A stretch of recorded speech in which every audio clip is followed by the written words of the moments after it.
With the cause of Flight 1404's runway excursion evading investigators, the NTSB must now consider factors outside the plane that could have contributed to the Boeing 737's fate. We missing anything? No. No, we got all I need. NTSB senior meteorologist Don Ike will investigate the weather conditions at the time of the crash. This accident occurred December 28th. This is the middle of the winter. We're going to be looking at the runway, the environment, the winds, any precipitation. Reports from the National Weather Service indicate there was a low-pressure system in parts of Colorado around the time of the crash. Winter runway contamination is always a concern and a question which occurs due to winds and snow, water. But it had no impact on Denver Airport. There was no severe weather at the time. Runway 34's surface was bare and dry.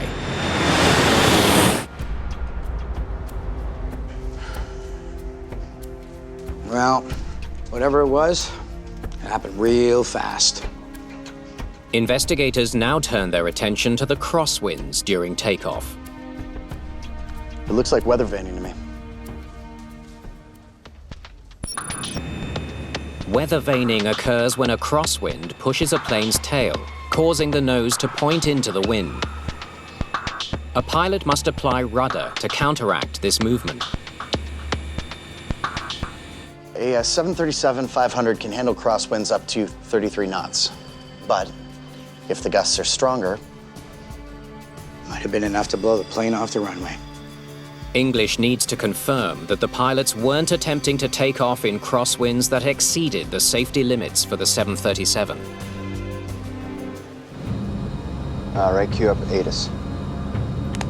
Main departure, runway 3. Prior to takeoff, the pilots would have received the current weather conditions from the Automatic Terminal Information Service, or ATIS. 11 knots, active runway. ATIS reported winds of 280 degrees at 11 knots, well under the 33-knot threshold.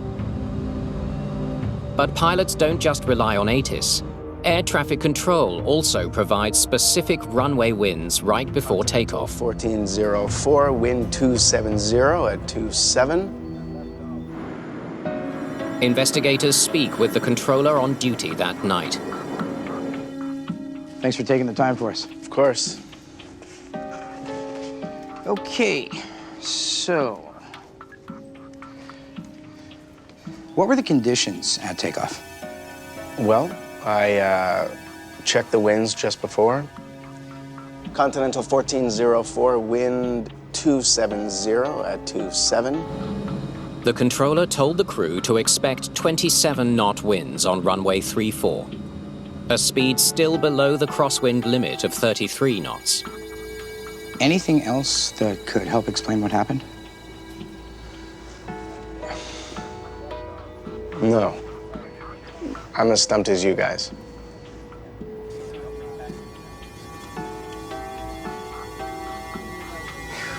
It's another dead end. Okay, let's figure this out. If the winds were within limits and the plane was mechanically sound, that only leaves pilot error. All good? Next. From the plane's flight data recorder, investigators get a second-by-second breakdown of the pilot's actions. Pilots are trained to fly in crosswinds from very early in their training. So we wanted to look for the crosswind controls on the flight data recorder. Here it is. Hey, come take a look at this. That's where he gets on the rudder. As the airplane began to gather speed and get up over 40, 50 knots, the captain began making rudder inputs and feeling for that correct amount of right rudder to compensate for the left weather veining tendency. The FDR data shows that as the captain feels crosswinds pushing the plane slightly to the left, he applies pressure to his right rudder pedal and brings the plane back to the center line. But when the plane veers to the left a second time, the FDR reveals the captain suddenly relaxes the rudder pedals and starts turning the control column to the right.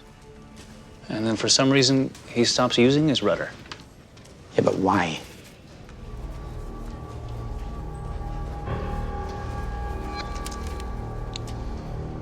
Captain David Butler, 50.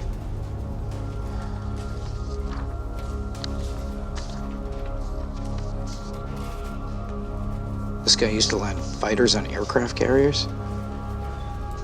He knows about wind. Investigators need to talk to the captain himself to hear his version of the story.